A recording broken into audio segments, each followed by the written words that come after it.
Hey friends, welcome to the new next level. We are here. I'm going to record this. All right, friends, welcome to the new next level. I'm your host, Heidi Mitro, and along with me today is my incredible partner, my beautiful friend, the father to my babies, Michael Mitro. Welcome, sweetie. Hi, thanks. Okay, man, we're going new next level. Are you ready? I think so. Okay, so There's only one way to find out.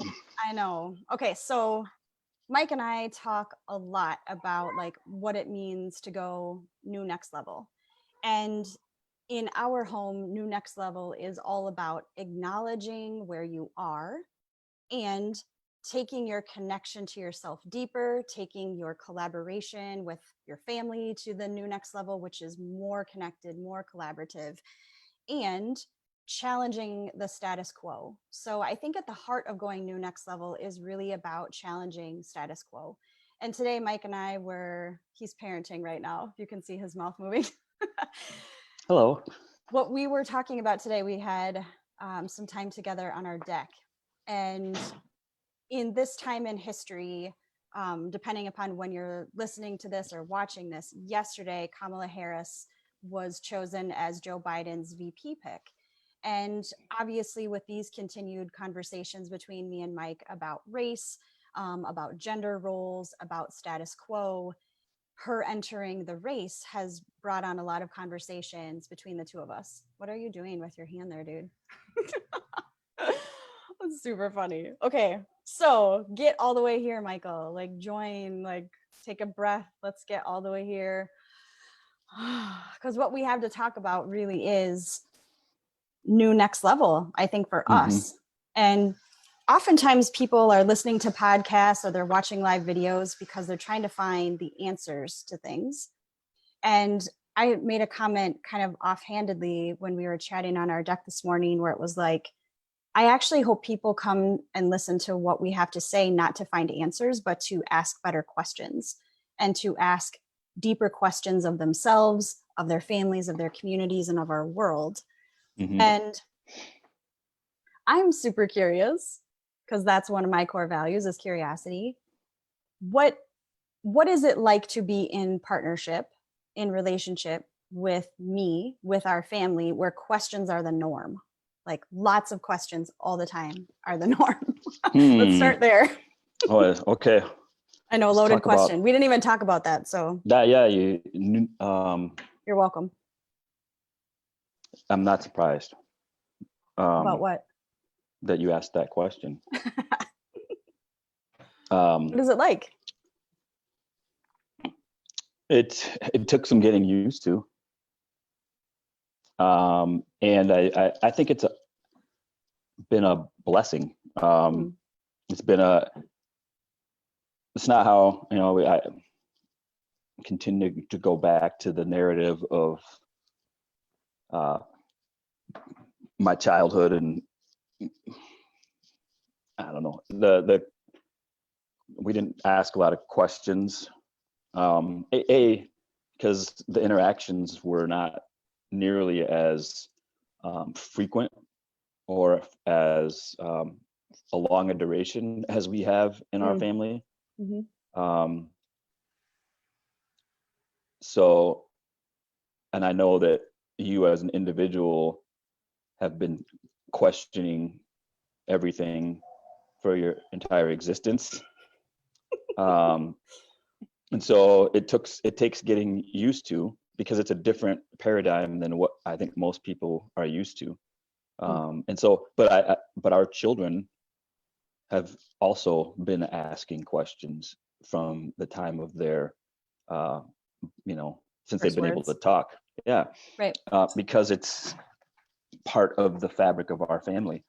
And so, and I love it. I think and that's why when you said that this morning, I was like, you have to lead with that. That is fundamentally different than I think the purpose of most podcasts or the most or most conversations, especially conversations like this, where it's substantive and it's multifaceted and there are lots of layers and lots of viewpoints to look at.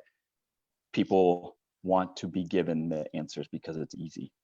Oh, I know. And And I'm not above that. I really do love, there's a place for that. Don't get yeah. me wrong. And there's But I, also a place for um, changing the narrative, changing the way that you gather information, and instead of always looking for the answers, I think it's important also to ask the right questions uh, to to move along that spectrum that we continually talk about. So right. Well, and I I don't think know if for that me, answered your like, question, yeah, but no, you totally did. And I think there's a maturation process that's happening. Like you and I talk about how if someone is giving you a really simple solution to an incredibly complex problem, it's mm-hmm, bullshit. mm-hmm. And by the way, there's always a little bit of colorful language, so just we can handle it. I know. And what I want what I want to invite people into the fold in is if someone's offering you a simple solution to a super complex problem, that is there should be warning bells going off. There should be some sort of like recognition that you're not getting the whole story. And let us be adult enough to be nuanced. You and I Mm-hmm. talk about this in terms of Black Lives Matter. I genuinely believe that. And can we be nuanced enough to say, I actually really do love, like, that we live in a community where we have a great relationship with our police department, and Mm-hmm. you specifically have forged a relationship. Does it Mm-hmm. mean that I value their lives over Black lives or Black lives or their lives? I really don't. Like, what we're saying is there's nuance to it. People are saying Black Lives Matter because historically, fundamentally, systemically, their lives have not mattered on a systemic level. Does Yeah, that on a mean that literal level. Yeah. yes. Yeah. And does that mean that I'm against the police? It really doesn't. Do I think we have a marketing problem with defund the police? I really do. Do I think that our political system is set up to serve the people? I super don't. Like, does it mean that having Kamala Harris in the race isn't historic? It doesn't. There is no one answer. And so the goal of you and I having continued conversations specifically about race, about gender roles, about, this the shift in status quo is so Mm-hmm. that there is space, there is spaciousness and freedom to explore without having to be right. If you have to win, and this has taken me a long time in the context of our marriage, I'll just be super forthcoming. If one of us has to win, it means the other one loses. I mean, I think that started on our honeymoon, if I'm not mistaken. So, I cannot believe you went there. oh, really? Go ahead, now you share what happened on the No, no, honeymoon. it's okay. I just. No, go ahead. If you're doing it, go ahead. That's fine. So, I don't. For people who might not know this about both of us, are ballers, and we had Former a baller for former me. ball. Come on, you're always once a baller, always a baller. Well, anyway. But so we had a friendly free throw competition on our honeymoon, and somebody lost. I mean, so, but I understand Okay. like But let's talk about that for in the just a second. context of Let's talk like, about that for just oh, a second. okay, So, yes, we had a free throw competition during our honeymoon, and I was kicking some serious tail. Like, I was arrogant, I was cocky, I ate so much crow. And mm, Mike is not like a super gloater. He's like that kind of like, kind of sly, like, where it just chaps my ass. And so, yes, we do have a little bit of a competitive nature. And when it comes to the big stuff, when you and I have been on opposite sides of something, we both actually lose. mm-hmm, And it's my habit, unconsciously, but coming forward, that if I'm stressed out about something, or if I'm irritated about something, or something isn't going right, you're the first person that I take it out on, which I'm not proud of. And I recognize that if I have made it you versus me, that is my opportunity to take a step back and go, hold up, what is the thing that we can agree on and work towards as a team? So that yeah, isn't, we're not on opposing teams, we're on the same team. yeah, That's taken us a lot of years and heartache Well, and almost getting 16, divorced almost and a 17. lot of shit Yeah. to finally go. And it doesn't mean that we, don't still have that happen where it's like, oh shit, I'm trying to win. Mm-hmm. And in my righteousness, and there that does happen where it's like, well, yeah, if the score is 5 billion to 1, of course I'm winning. And And I I don't know keep score. I That's the know you other. don't keep score. And I know when I shift into scorekeeping that something has been triggered for me. And that is a nuance. And it's super easy to look at, our family pictures. It's super easy to look at, even seeing us in public. We look like a great family. And for the most part, we really are. What do you mean look like? Okay. But it has come with a lot of nuance. It's come with asking a lot of questions and doing a lot of personal development and holding space for each other when shit was hitting the fan. Mm-hmm. And I think that speaks to status quo, where status quo is like, this is what marriage looks like. Status quo is like, the dude makes the money. This is maybe 1950s status quo. Dude makes the money, woman stays home. Of course, it's a heterosexual relationship. Of course, it's between two white people and, the 2.5 kids and the whole thing. Status Mm-hmm. quo now for us has gone new next level. And I think we're reckoning with the status quo being somewhat unattainable now because, well, for lots of different reasons. But I had a conversation with someone this morning about how this year has really challenged folks, and this person specifically emotionally, around expectations and the status quo, and what, as a culture, we mark the passing of time with certain events and certain rituals, and that is how we gauge, like, okay, like our, I don't know, not success, but on some level. And when you have that taken away from you seemingly overnight, it disrupts the whole, the whole emotional balance of your existence. And I think that's, everyone is kind of feeling the same thing right now. And, I reflected back that this has also been an opportunity for people to be able to self-regulate, or get to know themselves well enough to be able to say, hey, I need some help here. Like, right. Part of the navigation that we're dealing with is the uncertainty and the fluctuation of information and so it's like, it's so, even within the nuances of the nuance, it's nuanced, right? Like, there's so many levels, layers, and like contributing factors to all of this, and it's all And we happening at want once. certainty so we feel safe, but safety and certainty are not the same thing. Yep. Like, I gotta say that, like, safety and certainty are not the same thing. And we've all been in this, like, we know what's coming next. Even the grief of college football. Like, I can acknowledge that. I know, I'm really sorry. Hold on. I know. God, dude, okay. Go blue, right? Like, there is a ritual, and there is a rhythm, and there is a certainty that college football is supposed to be starting. Like, this is supposed to be happening. I'm supposed to be, like, irritated that the pre-games are, going to show up on TV very soon. And, like, what's going to happen to Sports Center, and, all the, oh God, okay, all the things. I'm not going to miss it nearly as much as you. And reckoning with the grief that comes from really certainty being gone.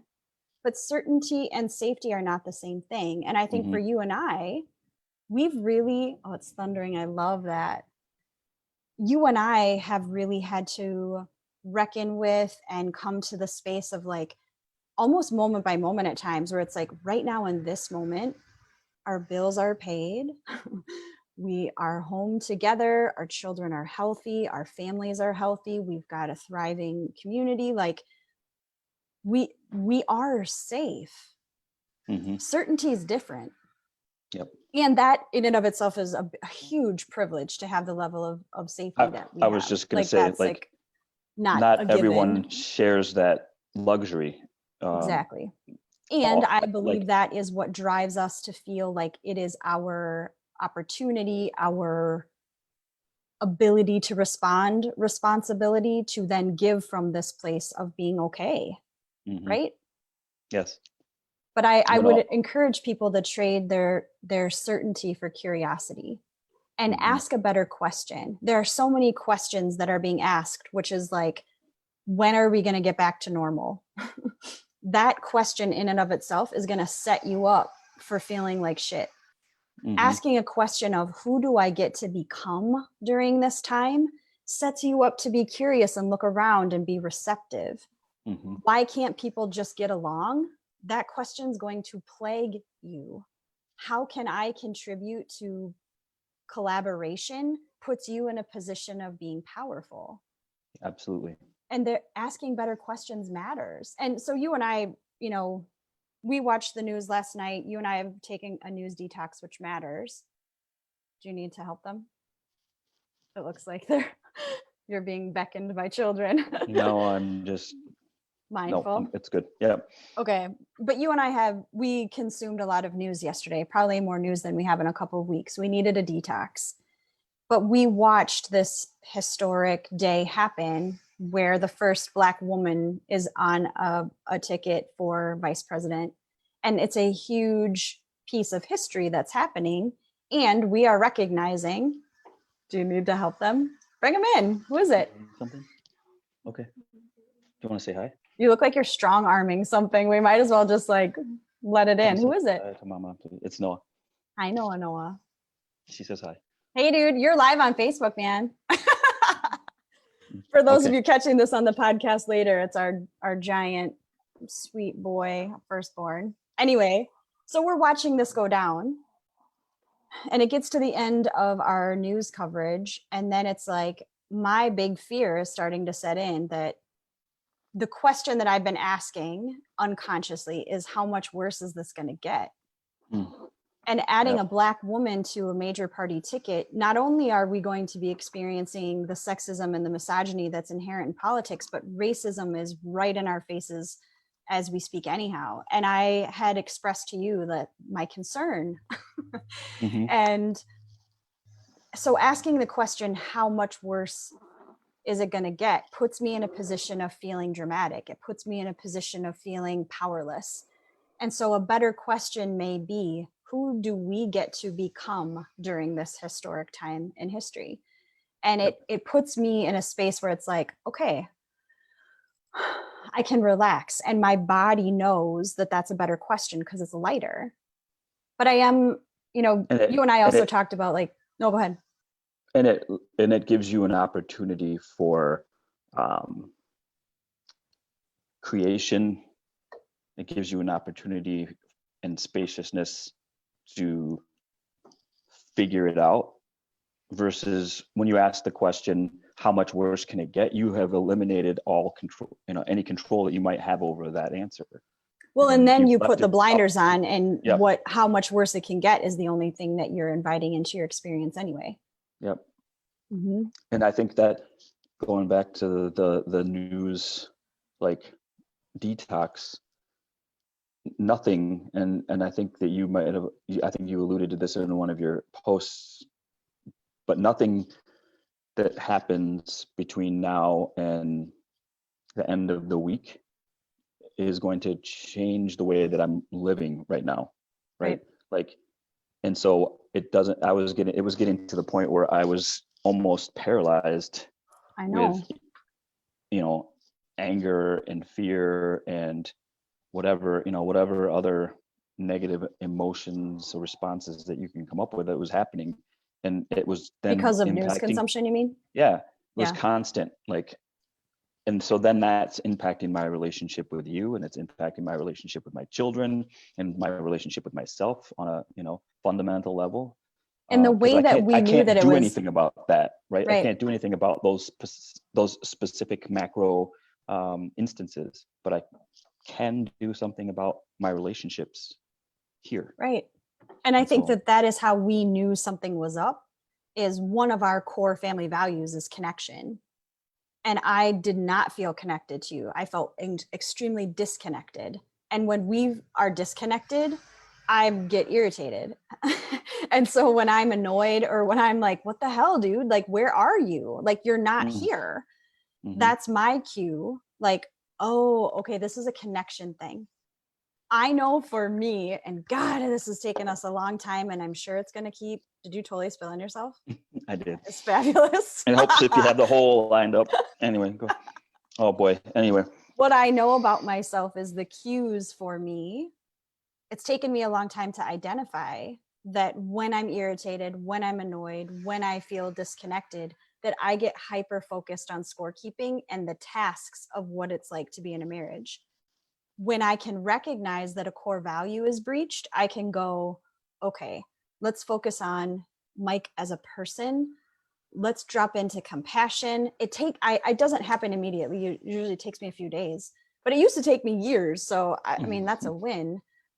But you and I were talking about that in the context of like toxic masculinity, where connection between dudes isn't the status quo. Right. And this whole concept of, and we're getting to the juicy part that everybody's like, get there already. This whole smash the patriarchy thing. And I understand the argument for that. I also know that when we are smashing anything, when we are against anything, when we have that level of aggressiveness, that we aren't asking the questions that actually come up with solutions. Yep. And so what I had said to you on the deck this morning was like, I don't actually want to smash the patriarchy. I want to fucking heal it. Like healing toxic masculinity and really embracing feminine, and I don't mean girly, but I mean like feminine leadership.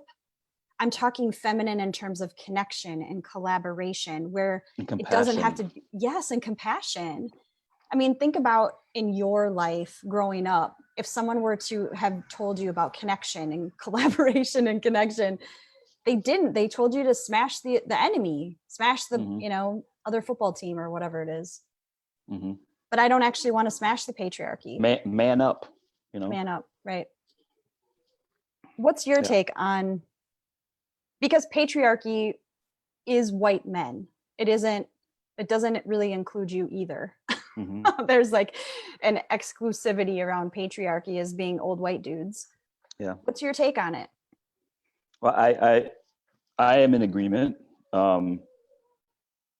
I think that it's kind of like, it's another marketing problem. It's another, the message is lost in the title, right?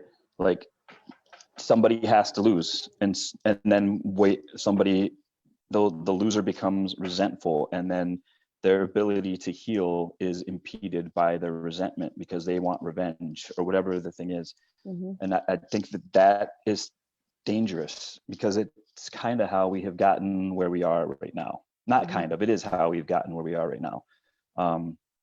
There's a, oh God, I can't not remember the name of the book for the life of me now. It's not out yet, but it's talking about this economic elite and their crafting of the current economic system, rolling things back. And it started like 50 or 60 years ago. They wanted to roll things back to pre-New Deal, this socialist economic model that we have, in order to maintain that patriarchy, that that power structure. Can you socialism is a buzzword. Can you clarify? Right. So like the New Deal, which created, all of these public assistance programs for people who were affected by the Depression in the 30s, public works and food, all of these social networks to help people get back on their feet, which now is socialist, people think of as socialist and in a negative connotation, when in actuality, most of us are benefiting from that. Social Security, all of those things that followed that particular era. Even EMTs, right? Like the fire department, like these are publicly funded organizations. Publicly funded for the social good. That is socialist. And So, we're going to get some feedback on that, I think. That's okay. but to the idea that we've rolled this back, or the attempt to roll it back to, the Gilded Ages, what they sometimes refer to it, and up to like the Depression, where, so capitalism ran unchecked. There were a few attempts. Teddy Roosevelt attempted to kind of be the trust busters, Roosevelt. So, but that's threatening to the folks who are benefiting from that, right? And so that is there's that negative pushback there, and it's not necessarily, the smashing that patriarchy is not healing No. the fabric, and it's a daunting task. There's no question. Yes. But just having these conversations, and it is, and language is so important. We are seeing the negative consequences of targeted fear-based conversations or fear-based advertising in the political arena. It's done by design to keep us separate and keep the other as the enemy, at arm's length and as the enemy, when in actuality, so like we talked about the phrasing, and it's a phrase like defund the police is such a response, like right. It's a chant, but in actuality, what you're doing, and I know people have heard this and seen this, you're not defunding, you are reallocating so that the police can actually be police, and not social workers, and not mental health advocates, because that's not their job. We had a thing on our block this past week. I was taking one of the pooches out, and there was a kid in our neighborhood, and he was standing around. It was suspicious enough for someone in the neighborhood to call the police. And all I kept thinking was like, even if I'm not doing anything wrong, as soon as I saw this cop car go past our house twice, I was like, oh shit, what did we do? Like, okay, like I am immediately like, Mike, stay inside. Like, we didn't do anything. And I was up here working. Nothing was even happening. But that response to someone in uniform has always meant there's something wrong. And I'm thinking about this kid, that what if there was someone who was like, hey dude, are you okay? Like, how can I help you? We found out later this kid was, dehydrated, or had, low blood sugar, or something was going on. And I'm thinking, if there had been a group of people, maybe a police officer is a part of that team that would respond to that, right? But the first response isn't like, you're a criminal and I just have to figure out what you did wrong. That is assuming a question of wrongdoing. And for you and I think defund the police, when the first time I even heard it, I was like, oh shit. Because the whole idea is, especially within our criminal justice system, and you've had this conversation with our police chief, that it's not a crime issue here in our community, it's mental health. Legitimately, we have criminalized mental health. Yes. It's a much bigger deal. And yet you want to get someone whipped up who really maybe has a police family. They've got, police officers in their family, and you say defund the police. It's a cheap shot, because that isn't actually what it's a knee-jerk reaction. And I think that the sentiment is sound. Like the idea, again, is that, we change the system to be more compassionate and not so aggressive, right? And it's about so much deeper than that. Workers to a murder case, right? I mean, and that narrative is tired. So tired. Yeah, it is about Big Thunder meeting these people. It's about engaging with individuals like this before it gets to the point where law enforcement has to become involved. And that was the conversation that the chief and I had, and he's invited me to, participate in this mental health forum in St. Croix County, as an observer, and to kind of have because I think it sounds like there aren't very many like non-law enforcement people involved in this, or non-governmental agencies, but it is a big enough issue where they've created it's not a task force, because that's a super aggressive term in my mind, but it is a forum where they can share information and ideas, and Mhm. that's how big of a problem it is. But like you said, it's become a criminal issue. It's become criminalized, to the Being an point addict where, is now a crime. Being yes, mentally being having unhealthy, and we live in a think culture about the that breeds mental I was illness. just going to say, what are the leading causes or Right. conditions that lead to instances like addiction and mental illness? It's a lack of systems. It's a lack of um, access to tools and At its core, it's a services. disconnection. Hmm. It's a disconnection between what people are actually going through and what is available in order to assist them. And so smashing a patriarchy isn't the thing. Healing this patriarchy. And I know this may sound a little controversial, but I'm just going to be direct about it. What I had told Mike this morning when we were talking on our deck was like, what would happen if we were taking these powerful political white old dudes and we're able to be like asking the question of what happened that this has become your reality? How can we help heal this level of disconnection where we can't even have conversations? What would Hmm. happen if we had a place where men could actually be supported, where men could actually have feelings, where they don't have to man up, where they are in a position to be as supported as women when it comes to mental health and mental illness? Like you and Hmm. I have done. I'm proud of us. Especially for you as a Black man, I feel like there were multiple barriers in the education that you got for like what it means to be a Black man in society, like going to therapy or asking for help or raising compassionate sons. That was not messaging that either of us got. Hmm. Yeah, 100%. I mean, it's looking at it now from this perspective. They're having fun. 1 second here. This is what happens when you record when you've got kiddos at home and they are having a ton of fun. But what Mike is about to share is, I believe, his personal experience with really taking his mental health to the new next level. Okay, I think we're good. There's a little lead in for you about you taking your own mental health to the new next level. Well, I mean, yeah, it's not something like, just as culture in general, like, doesn't necessarily support um,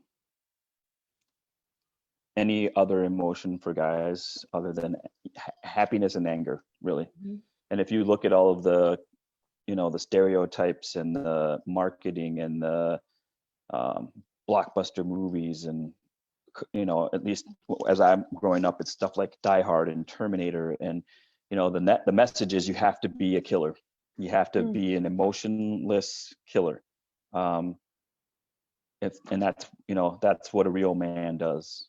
you know you're the breadwinner, you're the protector, and anything else, and your manhood is questionable. So um growing up in that kind of a environment, and not I think we've talked about this before, it wasn't inherently like, it wasn't like a intentional messaging that I was given, like, you are not a real man unless like in my familial setting. But all the transverse, the opposite was also not necessarily a topic of conversation. Mhm. um and so you don't know what you don't know, right? And as an adult, that has had significant impact on my relationships.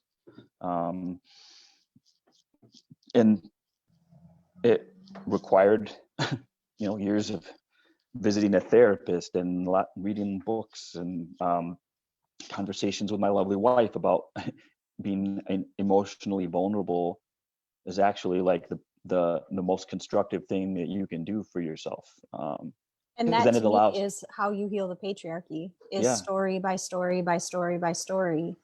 100%. um, if you are unable or to um, ask for what you need, or even recognize that you need, like that's even a challenge. Like recognizing the need for outside help is in and of itself a challenge. Mhm. Um, the idea, because the like the demonization or the stigmatization of mental health, you know, people are, if you go to therapy, you're a sissy, right? Or if you ask for help, you know, you're weak. And so that's a barrier in and of itself to Mhm. and so if you're asking these people who have grown up, you know, a lot of these male politicians, specifically if we're talking politics and policy, have grown up in that environment. Mhm. I think it's changing. I do. I think families like ours, having conversations with our boys and with and our daughter about, Mhm. you know, emotional vulnerability and asking for help and feeling it all the way through, all of those things, that it matters. But if And you're we do asking, have a running joke right now. It's not meant to make light of therapy, but it's right? also meant to to introduce them to therapy in kind of a funny way. So we have a bit in our family right now called Dear Therapist. So like if the kids are like, well, why can't we have 17 days of like s'mores in a row? It's like, well, you know, when I hire you your first therapist, I'm keeping you a journal of all the shit that you can take to them and go, here, dear therapist, my mom Mhm, won't let me eat marshmallows for breakfast every day. So mhm, we're and we've also talked to them about how both you and I have benefited from mhm, having someone else to talk to. mhm, And when I think about Smash the Patriarchy and I think about Kamala Harris entering the political race, we we as a family, as a multiracial family, as a family who values challenging the status quo, not to be contrarian and not to be troublemakers, but to be change makers. Like mhm, when I think about where we are in our political system, I don't actually want like even yesterday when Noah was watching, he's our oldest, when he was watching the news with me and they were touting all of her accomplishments, and then they started talking about what was going to happen on the debate stage between Pence and Harris and how they were going to eviscerate her and there was going to be misogyny and there was, you know, racism on the attack and all of these things. And it was like, what if we ask better questions? mhm, What if there is a way for us to say, okay, we know this is coming. You and I have had this conversation that it's going to get worse from now until November. And so the question for me is when I get triggered, because we are all going to have opportunities to be triggered, especially between now and November on this political landscape that we're in. The question that I'm going to ask myself is what is showing itself to be healed in me? And that puts me in a position of power, not dominance, not force, but it puts me in an empowered place to go, I'm mhm, actually really nervous for the names that she's going to get called. I'm nervous for our daughter to hear what happens when women are in powerful places. I'm mhm, nervous about that. And so, what that does when I ask myself, how can I be empowered through this? The first thing is, I actually really need to acknowledge my fear. And then I'm just going to stay really freaking dedicated to the new next level body mind coaching world, where it's like empowering women not to be forceful, not to be top down dominant, but to be embodied, to know their values, to know their worth, to know that they don't have to smash the patriarchy. They get to heal their own stories and be leaders as other people do the same thing. That's where mhm, my point of power is. You and I already know how we're voting, and I'm sure everybody pretty much knows what that is. You and I already know we're wearing masks. That's just the decision that we've made. We know how we're educating our kids. I don't need to consume the smash the patriarchy dialogue. I don't need to consume the fear mongering in order to make an informed decision. That isn't mhm. where I need to spend my energy. Right. I got a little hot there. What did you Okay. hear in that, or what's coming up for you as you were holding space for that? I mean, I think it's an important um, part of the process of our evolution as individuals is to know what those things about ourselves, Mm-hmm. so that when we are triggered, then we, you know, I think an unembodied, unaligned reaction is that knee-jerk reaction that goes straight to the defensive or the offensive.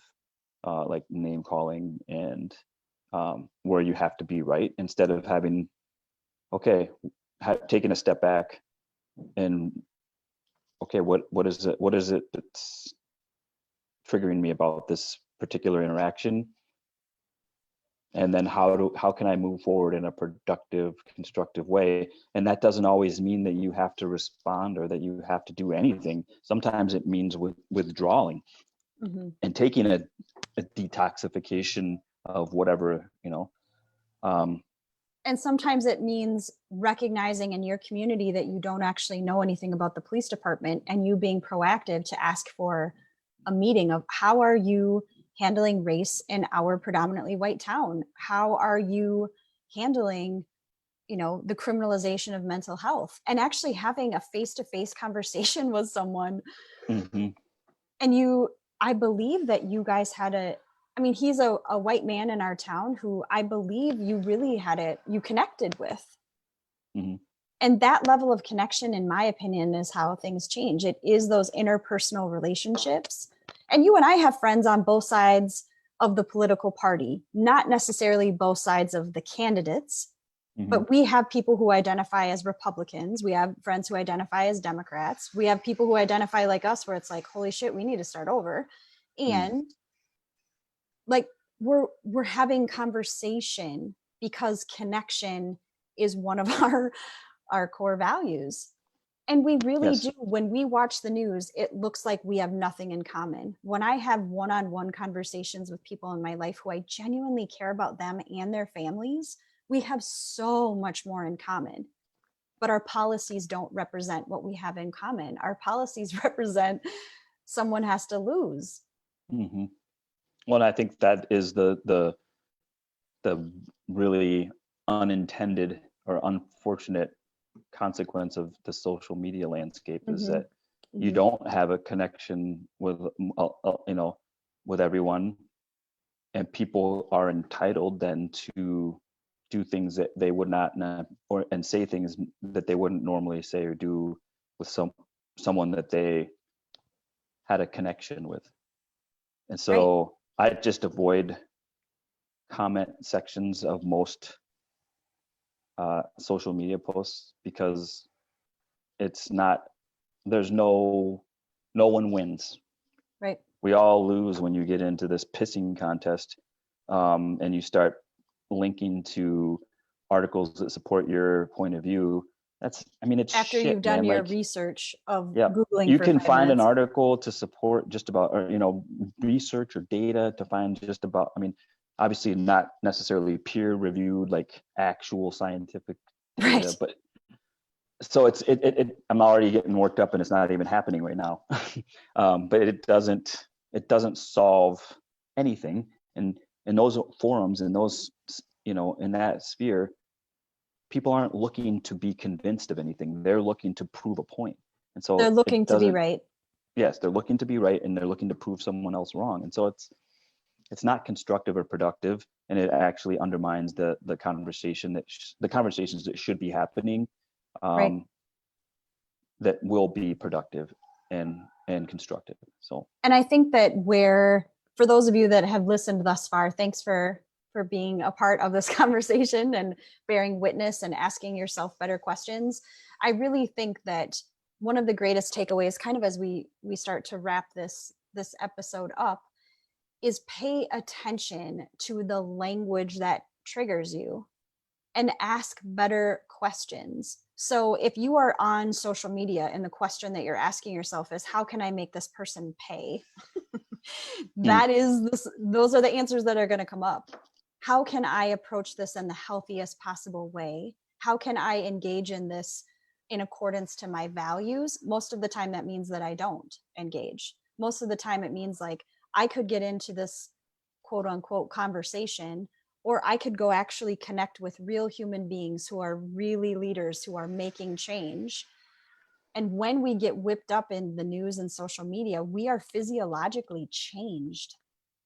And we make decisions based on not our actual reality. So, can I share the bonfire story from a couple of weeks ago when you were just like staring at the fire? Okay. Do you remember this or not really? No, I don't know. So this is when I actually knew that something was up. So we have, family night Fridays or whatever, and we were having a bonfire, and Mike was just absent. Like, so Mike is a diehard music fan, and it's not just like a little bit of music. It's like buds in all day long, all the wireless speakers, all the geared, like the sound system in our vehicle, it's always on. And we get to this bonfire and he doesn't have a speaker. He doesn't even have his phone out. And I was like, holy shit. The kids are all playing hide and seek. We're having a great time and he's gone. Mm. Okay, And yeah, I remember. your phrase to me was like, because I kept asking you, like, where are you? Don't miss where we are. Like, what is actually happening right now is it's a gorgeous summer night. We're all healthy. Our children are hilarious, and you're missing it because you're off in the land of things that aren't currently happening in this time and space. Mm-hmm. And that is what social media is. It's not actually happening. And when Yeah. we can unplug from that and go, where can I actually affect change from a place of alignment? It's with people one-on-one. And obviously that's different because we're not gathering in the same way or whatever, but having a phone conversation with someone, how can I support you? Having a phone, having a text conversation with someone, like, I just want you to know I'm here for you, right? Like, it's asking better questions of how can you stay in alignment with that which actually guides you. Yeah. Which means that you have to figure that out first, right? Well, luckily we can help people with that. Luckily, like, we can actually guide you to know what your values are, right? Like, we can actually help you to determine how are you making decisions and what types of questions do you need to ask yourself in order to actually be of service, to not be so affected on a macro level where you have no power, and to shift and go micro where your point of power actually is. True that. So as we're wrapping, like, what are your final thoughts? And if you start rapping right now, I'll die. I think it's I important won't rap. that we pay attention to the things that that trigger us. I think it's important to I think it's important for people to take stock of their emotional health more than anything right now. Right. Because it will, and it does impact every other aspect. And so if you're a news junkie and you're addicted to the 24/7 news cycle, I would encourage people to take a hiatus. Nothing is going to change. There's not going to, I mean, everything, but nothing is going to change, right? Like, dial it back. Listen, take a deep breath, go listen to some music. But it doesn't serve your emotional or physical health to constantly immerse yourself in the news. I think that's and like having compassion for people. It's hard, especially Start with if you're. compassion for yourself. Yep. Yes. Yeah. So. And I think for me, like, as we're wrapping up and winding it down, I think it really does, the question that I think I'm going to implement, and I'm going to invite you guys to play with this. And if you have a question that you think would help people, drop it in the comments or email Heidi at the New Next Level. I'm curious about this, but I think the question that I'm going to start asking, especially when I'm triggered, especially when I want to be right, especially when I'm super annoyed and like, oh my God, eye rolling, like audible eye roll, is what do I have in common with this person? And what is showing up for me to heal? I think that gives me common ground where I can actually take a breath, where there's spaciousness within that. Because if I go around going, how am I better than this person? it goes against my value of connection. But what do I Mhm. actually have in common with this person? And where am I triggered? And what comes forward to heal from that? I believe that we would all be in a different place emotionally if we were sitting with those questions. Mhm. Mm. Yeah. I actually really wasn't sure where this conversation would go. And so I'm really grateful that this morning when I was like, hey man, what do you think? That you were like, yeah, let's go. So thank you for your You're time. welcome. Thank you for your insight. Thank you for your history lesson on the New Deal. I always feel somewhat dumb and somewhat relieved when I know I have someone who can explain those things. So thank you for your area of expertise. And Mhm. as a human being in general, and as your wife in particular, I am really grateful that you take your mental health to that new next level. I'm grateful that you were open to going to therapy. I'm Mhm. grateful that you were open to challenging the status quo of what it means to be a man and what it means to be a Black man and what it means to be a partner. It changes lives when you're willing to ask those tough questions and receive help from people who can help you. So I love you. I'm proud of you. And I'm Well, thank grateful you. that you Yeah. did the work. Well, thank you. I love you too, and I'm grateful that you know you've done your work. Like we don't get here if we don't do it, and I think that's the big takeaway for me. Like if you Yeah. don't take it seriously, um, if you don't think you need it, that means you probably do, right? Like we all have our Yeah. shit. I think that's the thing that the conversation we've had this conversation also several times. Maybe not here, but in general, like everybody needs it. Everybody needs to Totally. talk to somebody. So Yeah. Dear Therapist is yep, a really great place to start. Like it's funny. And it's not to yeah, make light of therapy, it's to make it accessible. So absolutely, yeah, cool. Well, thank you for your time. Friends, sure. we really appreciate you joining us. For more information about the new next level, you can go to HeidiMitro.com. If you have other questions, please feel free to reach out to us either on Facebook. You can find us on social all over the place. And we appreciate your time. We appreciate you being here. And we will see you next time on the new next level. Thanks, friends.